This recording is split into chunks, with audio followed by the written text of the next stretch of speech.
السلام الله عليكم ورحمة الله وبركاته داودyaal kusoo dhawaada barnaamij aynu ku wareysanayno Sheekh Xasan Xuseen Aadan oo ka mid ah culimada ugu waaweyn ee Soomaalida. Barnaamijka waxaa idin dadinaya anigoo ah Kanan Cabdulqaadir Xuseen sida hore idinkugu sheegay Sheekh Xasan ayaa igala qayb gelaya. Sheekh Xasan waxaan kugu soo dhaweynayaa TV-ga Dalsan magacaygu waa Kaynaan. waa dhowahay aad baad u mahadsan tahay Kayna. Sheekh Xasan waxaan rabaa su'aalo dhowr ah inaan arrimo jiray kaa weydiiyo intaan u guda gelin su'aalahaas fal taariikhdaada kooban anoo ogsoon weliba dad badan inay ku garanayaan. Magacaygu horanba waad sheegtay oo waxaa la yidhahdaa xasan ama xasaan xuseen aadan. Taqriiban 1972gina waan dhashay. wadaadaha uun Soomaaliyeed ee dadka wax u lalaqbeeyaan ka tirsanahay. Xaaladayda nooleedna uun 30 sano u dambeeyey noloshayda waxaan ku noolaa dalkan. Marka warkayga kooban waa inahaas. Waan usoo gabagaysaana kaaga mahad celinayna. Waxaan rabaa inaan u guda galo barnaamijka. Waxaan rabaa su-aasha koowaad inaan ku weydiiyo ah culimadeena waxaa jirta inaad firqooyin kala duwan noqoteen. Nabigeena sallallahu alayhi wasallam wuxuu nooga digay in firqooyin qofkii noqdo uu mar habaaba ilaa ninkii qaaday jidka rasuulka sallallahu alayhi wasallam. Asxaabtii ma ahayn firqo sidoo kale kuwii ku xigay ee taabiciintii ma aysan ahayn firqo. Magacyadan kala duwan sida al-ictisaam, al-akhwaan, suufi xagee kala timaadeen. Waa su'aal muhiim ah Kaynan. Waxaana ku qasbanahay mar haddii aad firqooyin iyo su-aashu ay taabatay in wax yar dib loo laabto.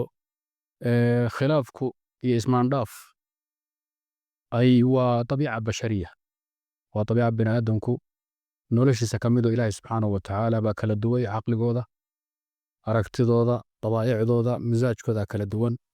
Taa waxay keenaysaa marka inay iskhilaafaan oo kala duwanaadaan sida luqaadkoodu iyo cuquushoodu iyo garaadkoodu isu dabamarsan yahay ama u kala badan yahay ayaa khilaafkuna u imanaya. Marka waa dabiica bashariya oo dhanka marka laga eego waa xaalad caafimaad. Waa qayb quruxda aadamaha ka mid ah. Haddaan isku mid kulligeed noqonno noloshu way ma wanaagsanaanayso. Kala duwanaanshaha fikirka iyo ka midabka iyo ka afka iyo ka dhaqanka kulli waa qayb ka mid ah Ilaahay subxaanahu wa tacaala aayaadkiisa ku tusay inuu Rabbi yahay oo khaaliq yahay. Marka dhanka marka laga fiiriyo waa wanaag. laakiin dhibaatada uu khilaafku keensanaya burburka nolosha bini'aadamka caqaa'idkooda dhaqankooda taasoo dhibaatadu ay ka imanaysaa. Marka dabcan way jirtaa in firqooyin iyo urura ay la noqday oo aragti lagu kala tagay way jirtaa. wax waa hore soo bilowdana weeye Kaynaano wax hadda cusub ma aha. markuu nabiguna calayhi salaatu wasalaam geeriyoodayba saxaabadu way isku yarmaan dhaafeen ciddii madaxweynaha muslimiinta noqon lahayd. kadibna waxaa la isku maandhaafay dadkii markuu nabigu geeriyooday diinkii ka baxay qaabkii loola tacaamuli lahaa. sayidina Cuthmaan khilaafadiisa qaybtii dambe khilaaf baa saxaabada ku dhex yimid oo dhex dhacay. sayidina Cali markii la magacaabay khilaafadiisii iyo maamulkiisii waa la isku yar khilaafay. Mucaawiya sayidina Cali waxay isqabteen. marka waa dabiica bashariya khilaafka uu madaahibtu aragtiyo kala duwan bay leeyihiin. marka khilaafka ayagu qaybna waa qayb caafimaad oo waa khilaafka ku salaysan furuucda iyo juzaadka yaryarka ah aadama ku kala duwan yahay culimada ku kala duwan yihiin. qaybna hadda waa qayb aan caafimaad ahayn waa midda keentay in ahlulbidac iyo ahlu sunna loo kala baxo. marka ururaha hadda aad magacawda qaybo ka mid a marka laysu soo ururiyo ma kala fogo waxaan ka ahayn qolyaha suufiyada iyo inta kale.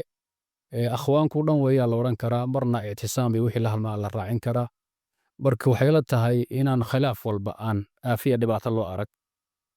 wixii uu marka ummadda dumanaya dhibaato keenaya oo marka laga digo oo la cambaaray kaasaa ila qumo. Diinta islaamku waa hal diin oo hadda diimo kala duwan ma ahan. dad fara badan baana haysta. khilaafka yacni ku kala imaaday firqooyinkaas in saas loo kala baxo magacayaas la baxsado maxay tahay. Kenya waa su'aal muhiima. khilaafka waxaa keenay diimeed ka diimeedadaynu ka hadlayno waxaa keenay aragti kala duwan oo laga yeeshay nusuusta qaarkood fasirideeda ama kitaabka ha noqdo ama axaadiista nabiga ha noqoto ama waaqic dhacay taariikhiyan oo horeeyey qaabkii loo fasiri lahaa ama loo agaasimi lahaa ama cibradii laga qaadan lahaa ama meesha la dhigi lahaa laisku maandhaafay baa asal u ah. oo tahay waxaan rabaa in haddii kugu soo laabto magacadaas aad soo tiri aduu kuway ka tirsan tahay. Anugu urur ma ahi sheekh Kaynaan weliga horta urur ma soo marin. taqriiban haddii aan dib u noqdo 2 sano 2 sano ayaan ku aragtay dhawaa nimankan la yidhahdo akhwaanka laga bilaabo 91 ilaa 92 meelahaas taqriiban qolyahan jamaacat tabliiq muddan la yar shaqeeyey laakiin urur siyaasi ah ama xisbi tandiimi ah sida qolyahan akhwaanka iyo ictisaamka weli ka midna noqonin xernimaan ku soo barbaaray 9 jirkayga ilaa hadda marka un xirow kutubta akhristo oo wuxuu laqbayn kara laqbayo ma weliga iska ahaa kolba ninkan isleeyahay waa isu isfahmi kartaana iskala la jaan qaada marka anugu midna kama tirsani haddii laydaydaad u dhowdahay qolyahan ictisaamkan isu dhownahay inkastoo dagaal hoose noo dhexeeya maanta ma jirtaa sheekh aad isku raacsan tihiin oo aad hoos tagtaan hadduu ahaan lahaa sheekh maxamed cabdiwahaab ama kuwa kala yaad ka wadaa sheekhaas ku raacsantihiin ma jira ma yani sheekh aad hoos tagtaan ama aad isku waafaqsan tihiin inuu sheekhay leeyahay waqya kuwa aad kaaga dhowdaa alctisaama kaaga dhowaa samaha wey sheekhaan isku waafaqsanahay ma xataa kuwan akhwaanka iyo kuwa sufiyadu waa badan yihiin 4 imaam abu xaniifa maalik axmed shaafici aimada waaweyn la midka ayagu sida awsaaci leyth ibnu sacad sufyaan athawri aimada wakiic aimo badan baanu isku raacsannahay wanaagooda iyo khayrkooda aad u fara badan oo ay saxaabadu ka yihiin taabiciinta ku jiraan aimada aan sheegay ay ka mid yihiin marka haddii loo yimaado sheekh maxamed cabdiwahaab aniga iyo qolyahan ictisaam ba isku aragti baan taqriiban ka nahay inkastoo waayihii u dambeeyey 10 sano u dambeysay aad moodo inay kasii durkahayaan culaysa ka imanaya quwada caalamiga ee sharka darteed iyo barashar ka yimid qolyaha aan jeclayn tawxiidka iyo sunnada baad moodaa inay kasii durkayaan laakiin si guud maxaa cabdiwahaab sheekh cabdiwahaab raxmatullahi tacaala waa sheekhayagii waana marjiciyadayadii waana bashar bini aadan oo wax saxan iyo khaldanba waa leeyahay laakiin wanaagiisa badan qolyahan akhwaanka iyo suufiyaduna sheekha xogow waa ka fog yihiin ama lid bay u arkaan oo cadow bay u yihiin wata waxaad hore uga dhawaajisay inaad tiri calanka soomaaliyeed waa in la tuuro oo la gubo waxaan ogsoonahay in calanka marka la sheegayo usan hadda soo bilaaban ee la isticmaali jiray xiliyadii asxaabtii loona isticmaali jiray marka uu jiro dagaal waxaana lagu kala aqoonsan jiray labada ciidan si aan laisugu darsamin dunidan hadda aynu joogno way kala qooban tahay ma way kala qaybsan tahay kama soo qaad marka adeegsid xajka waxa lagaaga baahan yahay dalkugal iyo aqoonsi intaba waa lagaaga baahan yahay waxaa intaas sii dheer in qowmiyadaha xajinaya qolo walba calankeeda ay wadato ma ogi inaad hore u xajisay oo aad koleyba calanka soomaaliyeed qabsatay ama calan aan magan u tahay aad qabsatay xagee ka keentay in aad tiraahdo calan soomaaliyeed oo ummadan ay fiirsato ama isku aqoonsato inaad tiraahdo hala gubo iyadoo culamo kale aan weli laga maqlo waa su'aal muhiim ah inaan ka faa'iidaystana ay mudan inaan ka faa'iidaystana mudan si khaldan baa loo fasiray go'aankayga ku aadan calanka soomaaliyeed ama calamadoo dhanba calanku waa iska astaan si guud astaan kolba shay lagu garto weeye sida aad u magacawday adugu carabka ugu dhufatay dagaalada iyo ciidamada loo isticmaali jiray dhanka marka anugu aan calanka soomaaliya ka weeraray ama aan ka cambaareeyey ama alaaminkanba aan daba taaganahay oon u arko inay khaldan tahay waxaa weeye calanka soomaaliya waad aragtay keenaanow 5 gees ayuu ka kooban yahay ama xidugtu 5 madax bay leedahay oo laga wado 5 qaybood oo Soomaaliyeed labada israacda iyo in 3 maqanba 5 Soomaaliyeed laga wado calankeenu waa aragtay tawxiid kuma qorro kama turjumaya diin iyo dayaan iyo dhaqan inagu aan leenahay kama turjumayo tawxiid iyo kuma qorro magac nabi kuma qorro ilaahay kiisa kuma qorro waxaa ku qoran 5 Soomaaliyeed buu ka matalaya taa macnaheedu waxaa weeye ninkii aan Soomaali ahayn dalka Soomaaliya wuxuu ka yahay ajnabi xaqna uguma laha asaalatan inuu xeelka qaarkood ka qabto xilliga la doonana waa nin shisheeyo ajnabi laga tuuri karo laga caydhin karo fiise iyo inuu ku soo galo iyo maxaan ku idhahdayay wixii ogolaansho dowladeed ee sistamka la yaqaan ah innaguna markaan muslimiin nahay meel walba aan joogno dad walaalana mid baan rabaa inaan usoo noqdo marka qolo walba calankeeda ama qaanuunka dastuurka u degsan ma jecla in laga galo tusaale sacuudiga kasoo qaadayna sacuudiga waa dal muslima waa dhul barakaysan magaalooyin barakaysan baa ku yaala ma ogola maanta inaad tiraahdo calankan fur muslimiintoo kale tusaale annaga naga soo qaad oo Soomaali ah maxaan ku galnaa waxaan ku galnaa silic iyo dhibaato annagoo rabna inaan soo gudano waajibaadka alle sidee marka u aqbali karaan ummad Soomaaliyeed adigoo hadda ka turjumaya muslimiintii oo leh calanka waa in loo furaa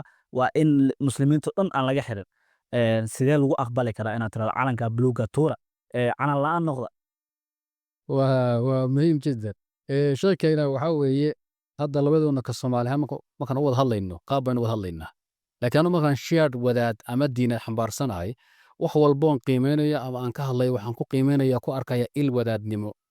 Calanka marka anigu ka hadlayay weerarayay hadalka la gogooyey ee qayb laga soo qaaday hadal dheer oo kitaab ku jira wey. Hawl calanka khusayso gooni ana ma ahay iyo xadgudubka lagu sameeyo.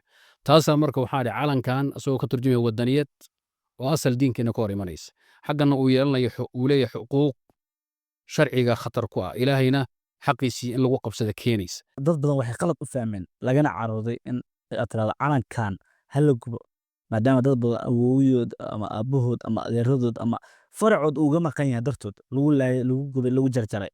Dad Soomaali xoogaasoo arrin kale uma fahmi karaan. طبعا ma wanaagsano oo ma doonayo inaan u muuqdo inaan calanka weerar ku ahay adiguna aad difaacayso. Erayga keenana haddii sidii meeshuu ahaayo siyaaqiisa laga saaro balaayuu noqdaa. Fawayl lilmusalliin haddii lagu istaago maxay isu beddelaysaa? In la cambaaraynayo cadaab loo ballan qaaday ama loo yabohay dadka tukada soo khatar maaha. In allaha faqiirun haddaan ku istaago waa gaalnimo kale. Hadalku haddii laga gooyo saynta hore iyo qaybta iyo dhammaadkiisii oo la kala balaayo kasoo noqonaya. Hadalka calanka ku saabsan waa hadal dheer oo taqriiban 15 daqiiqo ah. Dhibaatada uu leeyahay wuxuu nagu hayo wixii ka dhashay baan ka hadlay. Qaabkaasaan u weeraray calanku. Haddii laakiin astaan la samaysanayo aan dhibaato diineed xambaarsanayn anigu ma diidani. Marka inta inaan kaga taganayo ila kuman saanan ugu muuqanin calanka duulaan ku ah. Tayib. Waxaan insha Allah rajaynaynaa inay si wanaagsan u fahmaan. Qarax baa wuxuu ka dhacay X control. Waxaad ka dhawaajisay inaad tiri 4 arday maahane intii kale waxay ahaayeen gaalo. Waliba waxaad si raacisay inaad tiri ila xog ogaal ah oo aan ku kalsoonahay ayaa ila soo wadaagay.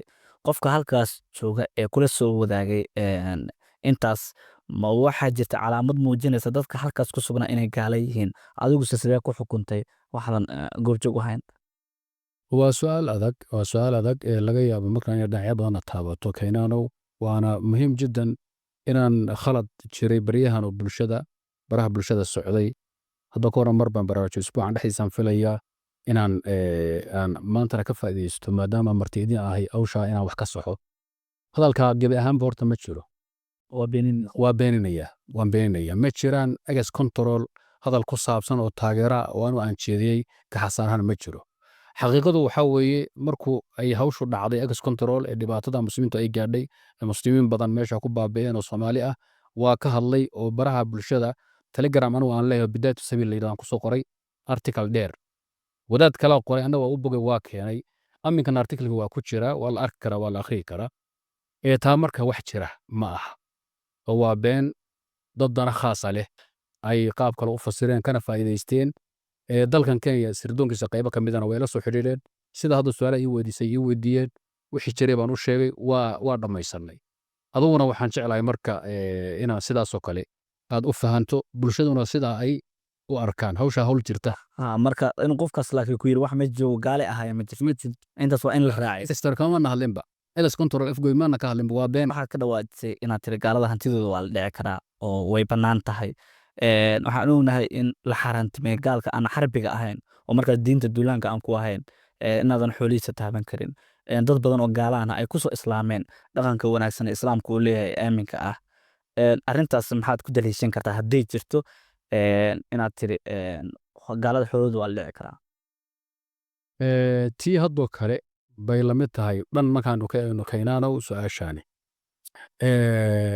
Asaguna sidoo kale waxaa jira hadal la gooyey oo aad loo dhaxwado baraha bulshada. Dad waaweyn oo xataa culimo aan muday xataa ay ku khaldameen iska dacaamay iyo dhalinyaro iska badaay.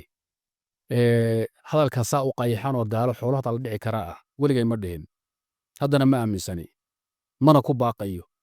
Axadka isku dayana xad khaldan inuu yahay arkaa. Marka kitaabka minhaajka akhrinayay iyo kutubta caqaa'idka meelo kamid aan ku soo qaaday ra'yiga fuqahadu ay qabeen afarta madhabba. Madhabka Xanafiga, Maalikiga, Shaaficiga, Xambaliga iyo madhabta dhanba. Gaalka xarbiga dagaal in ka dhaxeeyo Syria saaqba inaad wax u yeelayn karto asaguna wax ku yeelaynaya dad walaad baa idin ka dhaxaysa raqadu is dagaalamo keena wad ogtahay rag isku raayo way marka dad awood iyo beer wax kaga qaadan kartana wad kaga qaadan hadday tabar meel ku dhigtana kolaad wax xado ama wax goosato ama la baxsato waa un dagaal iyo xaaladihii iyo axkaamtii wey waxaan ka hadlay anigu kutubtayda kaga hadlay waxa waa gaalka xarbiga ah ee dagaalka idinka dhexeeyo ninkuu dagaal ka dhexeeyo suusu asaguba uu sir iyo saaqba u dhibaataynayo asaguna wuxuu u geysan karaa baan ka hadlay laakiin weligeyga ma sheegin gaal xolihiisii baa xalaala asaga dhiiggiisii baa xalaala gaal oo dhan margii taa ma dhicin waxaan rabaa inaan ku raacsado sheekh waxaa jirta arrin xan hoose ah oo inta badan wareegta magaalada oo ah in mashaa'ikhda ka jirta dalkan ama mashaayikhda Soomaaliya aan dhahno inay la shaqeeyaan sirdoonno dalal kale ah marka waxaad ii qarinaysaa wadaada waa maad jaajuus tahay maya kuma qarnayo inay arrintaas jirto aan ka gudbo horta kayna waa su'aal muhiima jiddana hase ahaatee wadaaduhu waa binaadam waa nafley sida aadamu u khaldamaan inkastoo aqoon leeyihiin dadka wax dhaamaan wax dheer yihiin haddana waa basharan macsuum ahayn wey walxayu laa tuman calayhi lfitna ay salafku yidhaahdaan ruuxa nool fitna aamin loogama aha wax walbaa ka suuragala soomaalida waxay tiraa dad iyo duurba waxaan filaynin baa kaaga soo baxa way dhici kartaa tuunkana waa jiraa si guudna wadaado badan baa ula shaqeeya dalal shisheeya iyo sirdoonba maxaa yeelay andimadan iyo maamuladan hadda islaamka sheegtay aad ogtahay xorriyad siyaasadeed ma jirto waddan u madax bannaan aragtiisa siyaasadeed iyo madax bannaanidiisa midna ma jiraan niman hadda aan tuunsanoo fara badanoo haddii si gooni aanu isu aragno aan ka warrami laha waa jiraan laakiin hadda barnaamij la baahinayo hadda kuma sheegi karo diyaarnimo inaan ummadda siiyo waa tahay sheekh xasan waxaa jirta marka aad muxaadaraynayso inay kaa muuqato kalsooni xad dhaaf oo fara badan oo aan ka muuqan culimmada kale xagee lisdhihi karaa sheekh xasan oo kala yimi kalsoonidaas waxay la tahay waa iska uun aragti iyo qiyaas ama adiga kaynana wariya ama bulsho kula wadaagtaa laga yaabaa inaysan xaqiiqahayna waa dhici kartaa waxaan se odhan karaa hadday hadda kalsooni jirto kalsooni laba qaybood bay ka timaadaa inaad aqoon sare u leedahay mawduuca aad ka hadlayso way keentaa waxaa kaloo keena inaad aqoon darraba ku hadlayso oo nin iska warqababa aadan ahayn oo jaahil iska dhiiranaya aad tahayna waa dhici kartaa labadu waa dhici kartaa laakiin anigu waxaan isleeyahay inta badan waxaa ka qayb qadanaya dadku inay u arkaan inaan kalsooni ku hadlayo dhowr qodob qodobka koowaad mawduuca aan ka hadlayo inta badan keenana waa iska diyaariyaa dhan walbaan ka istaagaa intaan baari karaan baaraa tabartayda ah qodobka labaad markaan hadlayo inta badan ma tixgeliyo ama reer hebel kugu qliyo ah ma tixgeliyo amaad ganacsaday iyo bulsho hadhow qaaraan ka weydaa ma tixgeliyo ama hebel intuu xumayso salaan kala leexdaa saddexdaa qodob marka laga soo tago dabiica ilaahay dhaliyaa jirto waan iska kaftamaa oo waa dadka cashirka iyo hadalku kaftamaan iska ah kaftankuna dadku wuxuu gelinayaa ruuxa ku dhagaysanaya ama ku daawanaya wuxuu arkayaa inaad tahay niman culaysba ku haynin hadalku wuxuu ka hadlayo oo u sahlan yahay dabiicada marka kaftanka iyo howlaha horan kuu soo sheegay inaanan tixgelin waxyaabaha qaarkood ee mawduucon diyaariyo inahaasaad moodaa inay ka qayb qaadanayaan kalsoonida laga yaaba bulshada qaarkood inay dareemayso waqtiga yare aad noo soo horteen waa kaaga mahad celinaynaa daawadayaal waxaan jeclaa inaan intaas kusoo gabagabeeyo barnaamijka waxaa ii daadiinaya anigoo ah keenaan cabdulqaadir xuseen halka aad ka daawanayseena waa dalasan t v tan iyo inteena kulmi doono barnaamij caynkaan oo kale waxaan idinkaga tegaynaa sidaas iyo amaan allah